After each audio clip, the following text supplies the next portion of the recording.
Story 1. Hillary was a 23-year-old young woman, full of life and with a smile that could light up any room. She lived in a small town in California, known for its tree-lined streets and peaceful parks. Every night, after the sun had set, Hillary followed her flawless routine. She put on her headphones, wore her gray hoodie, and went out for a run in the local park. It was her moment of peace, her escape from the hustle and bustle of the day. But that night, something felt different. The park was emptier than usual, and the wind blew with a strange intensity, making the trees whisper as if they were trying to warn her about something. Hillary adjusted her headphones and started running, trying to ignore the unsettling feeling that she wasn't alone. Then she heard it, a faint sound, almost imperceptible, the sound of footsteps behind her. She slowed her pace, glancing over her shoulder. Nothing, just darkness and the elongated shadows of the trees.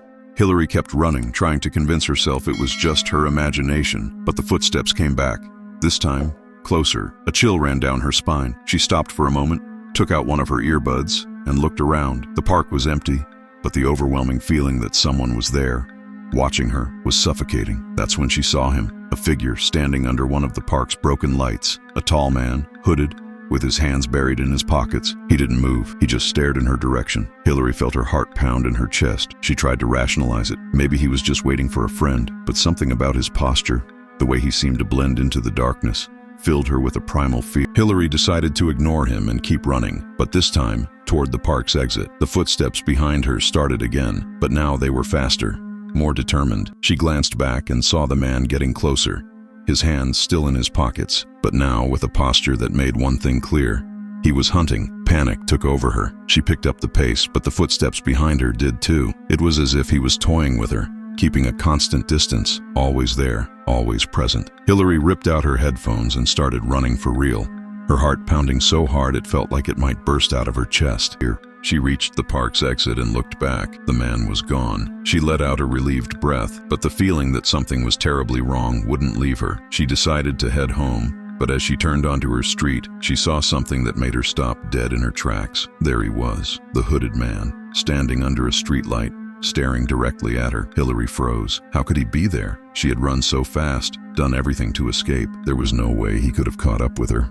Unless he already knew where she was going. She went inside, locked all the doors and windows, and called the police. While she waited, she looked out the window. He was still there, standing motionless like a statue. The police arrived, but when they went to check, the man was gone. In the days that followed, Hillary tried to go on with her life as usual, but the feeling of being watched never left her. She started noticing little things, the backyard door slightly open, even though she was sure she had locked it, footprints in the wet soil of the garden, and worst of all, the sound of footsteps in the hallway, right after she turned off the lights to sleep. One night, she woke up to a noise coming from the living room. Grabbing a knife from the kitchen, she went to investigate. When she stepped into the living room, she saw something that made her stifle a scream. Sitting in her armchair, hands folded in his lap, was the hooded man. Slowly, he lifted his head, and for the first time, Hillary saw his face. It was pale, almost cadaverous, with deep, hollow eyes, as if there was no soul behind them. He smiled. Hillary woke up in a hospital with police officers by her side. They had found her unconscious at home, with signs of a struggle all over her body. The man was gone, but he had left behind a message on the wall,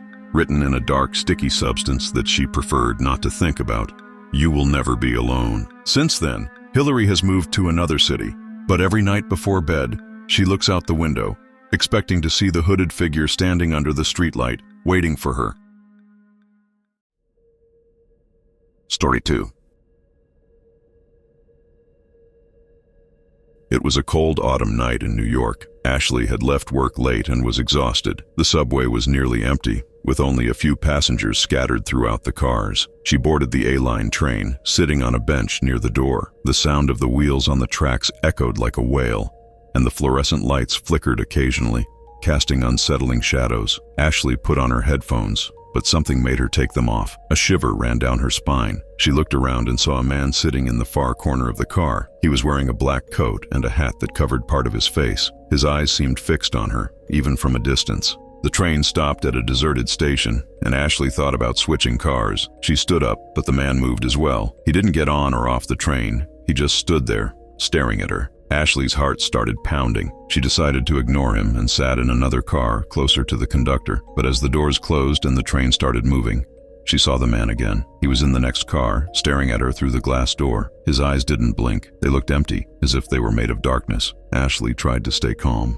Maybe it's just a coincidence, she thought. But when the train stopped at the next station, the man entered her car. He sat a few feet away from her, still with that piercing stare. A chill ran down Ashley's neck. She decided to get off the train, even though it wasn't her stop. She ran down the stairs, but she heard footsteps behind her. When she looked back, she saw the man descending the stairs with calm, almost robotic movements. He wasn't running, but he always seemed to be just a few feet behind her. Ashley entered a tunnel that connected two subway lines.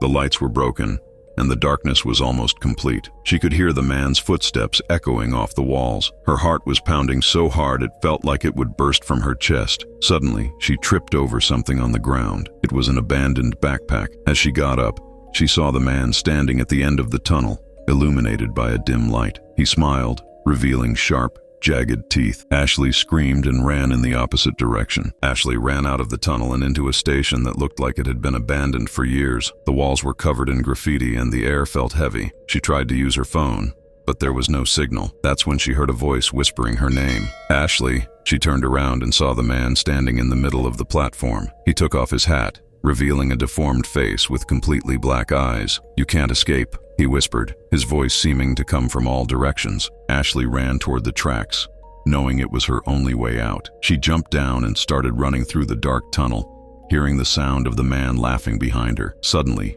she saw a light in the distance. A train was approaching. She had to make a decision: face the man or jump onto the tracks and risk her life. The train was getting closer, and the man was right behind her. Ashley closed her eyes and Ashley woke up in a hospital. A nurse told her she had been found unconscious on the subway tracks. No one believed her story about the man in the hat. They said she must have passed out from exhaustion. But when Ashley was discharged, she found something in her bag, a crumpled note written in shaky handwriting. It simply said, "Until next time, Ashley."